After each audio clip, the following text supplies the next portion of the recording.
നമ്മൾ പരിശുദ്ധാത്മാവിൻ്റെ അഭിഷേകത്തിലേക്ക് കടക്കുകയാണെന്ന് ഞാൻ പറഞ്ഞു. അതിനുവേണ്ടിയാണ് ഓരോ ദിവസവും നമ്മൾ വചനം കേൾക്കുന്നത്. നമ്മൾ ഇന്ന് പറയാൻ പോകുന്ന വചനം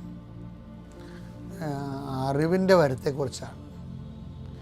നമുക്ക് ഈശോ പറഞ്ഞില്ലേ, അറിവിൻ്റെ വരാനിരിക്കുന്ന കാര്യങ്ങൾ അവൻ നിങ്ങളോട് പറയും. യോഹന്നാൻ 16:14 വരാനിരിക്കുന്ന കാര്യങ്ങൾ അവൻ നിങ്ങളെ അറിയിക്കും. അതായത് നമ്മുടെ ജീവിതത്തിനൊരു ആവശ്യമാണത്. നമുക്ക് എന്താ സംഭവിക്കാൻ പോണത് എന്നുള്ളതിനെക്കുറിച്ച് നമുക്ക് ആത്മാവിൽ നയിക്കുന്ന ഒരു നിരന്തരം കർത്താവ് പ്രേരണ അറിവ് പറഞ്ഞുകൊണ്ടിരിക്കുക. അത് അറിയണമെങ്കിലേ പരിശുദ്ധാത്മാവിനെ ഈ ദിവസങ്ങളെല്ലാം ഞാൻ നിങ്ങളുടെ പരിശുദ്ധത്തെക്കുറിച്ചല്ല പറഞ്ഞത്. പരിശുദ്ധാത്മാവ് നിറയുന്നതോടുകൂടി അറിവിൻ്റെ വരം നമുക്ക് ലഭിക്കും. അത് വരാനിരിക്കുന്ന കാര്യങ്ങൾ അപ്പം നമുക്ക് സൂചനകൾ നൽകും. ഇപ്പം ഞാൻ അച്ഛനായപ്പോൾ തന്നെ ഒരു കൊല്ലം കഴിഞ്ഞപ്പോൾ തന്നെ ഞാൻ എൻ്റെ ഡ്രസ്സ് മാറിയല്ല. അതെന്തുകൊണ്ടാണ്? ഞാൻ ഇടവക വികാരിയാണെങ്കിലും ഒരു മിഷണറി ആകാനാണ് കർത്താവിനെ വിളിച്ചിരിക്കണമെന്ന് എനിക്ക് മനസ്സിലായി. അതായത് വരാതിരിക്കുന്ന കാര്യങ്ങൾ. അന്ന് ഭയങ്കര പുരുകയാണ്. ഞാൻ ആരും ഇത് ഉടുപ്പിടത്തില്ല.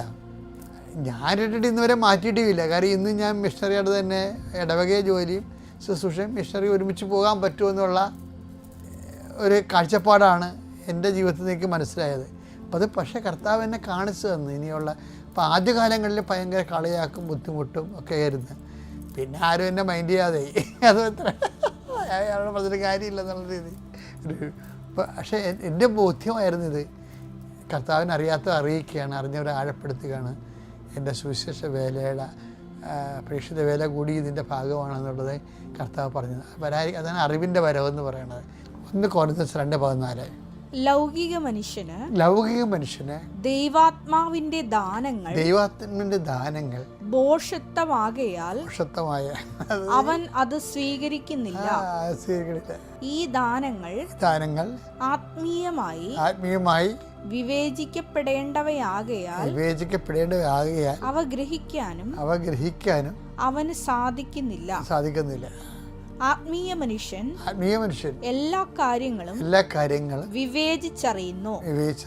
അവനെ വിധിക്കാൻ വിവേചിച്ചറിയുന്നു കാര്യങ്ങളുടെ നന്മ തിന്മകളെ.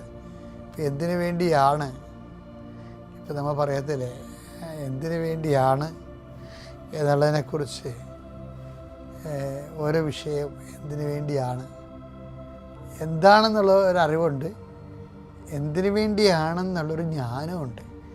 അപ്പോൾ നമുക്ക് ജ്ഞാനത്തെക്കുറിച്ച് നാളെ സംസാരിക്കാം. അപ്പോൾ അറിവ് എപ്പോഴും നമുക്ക് വേണം. കാര്യം ആത്മാവിൽ നിറഞ്ഞു കഴിയുമ്പോൾ വരാൻ പോകുന്ന കാര്യങ്ങൾ. ഇപ്പം നിങ്ങൾക്കൊരു കല്യാണം തന്നെയാണെന്ന് വിചാരിച്ചോ,